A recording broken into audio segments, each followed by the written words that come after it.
अमृत की खोज में आए हैं। वे बूंदें कुछ छलक गईं कलश से।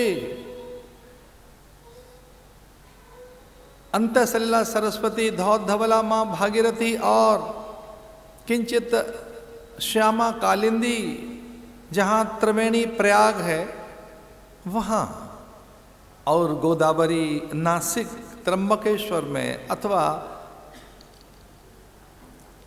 कल्याणी अवंतिकापुरी क्षिप्रा में, और यहाँ गंगा में।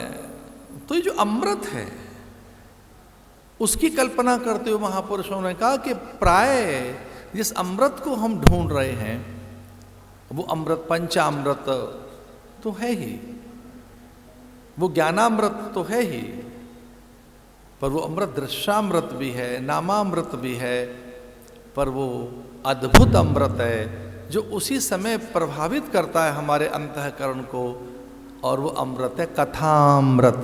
कथामृत तव कथामृतम तप्त जीवनम कविर्भिर्ऋतम कल्मषाप। बहुत से उद्योग करके भी हम अपनी कषाय, कल्मष, विकार, अंतर के दारिद्र, संकीर्णता, जड़ता, शठता, मूढ़ता, अपनी पशुता से मुक्त नहीं हो पाते। हर पल कोई आकर्षण, प्रलोभन हमें अपनी ओर खींचता ही रहता है, और तब हम बहुत नीचे जाते रहते हैं।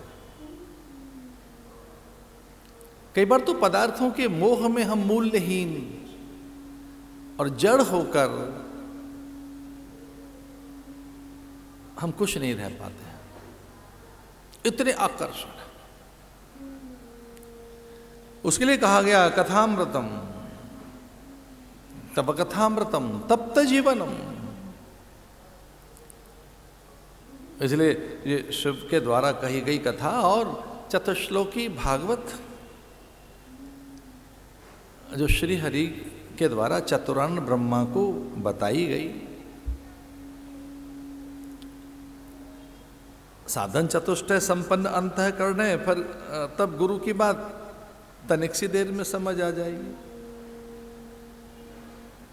अन्यथा तो कई युग लग सकते हैं।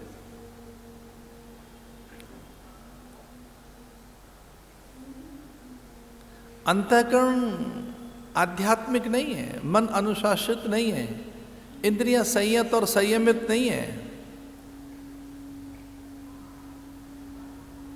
तब ये शब्द निरर्थक से रह जाएंगे। गंगा में डुबकी लगाना एक बहुत अच्छी बात है, पाप क्षय होते हैं, पर केवल वहां डुबकी लगाकर तन गीला करके लौटें और पाप मिट जाएं, मन न भीगे हमारा, ये अधूरा सा एक स्नान है, ये अधूरी डुबकी है।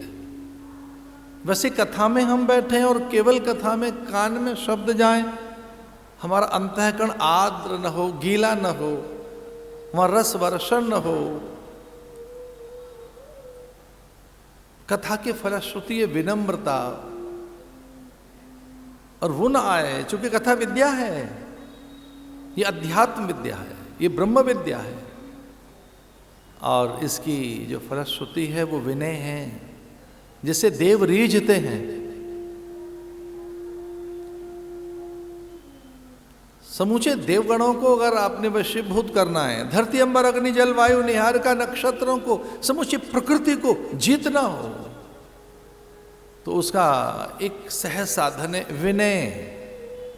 विनय विनय प्रेमश भई भवानी।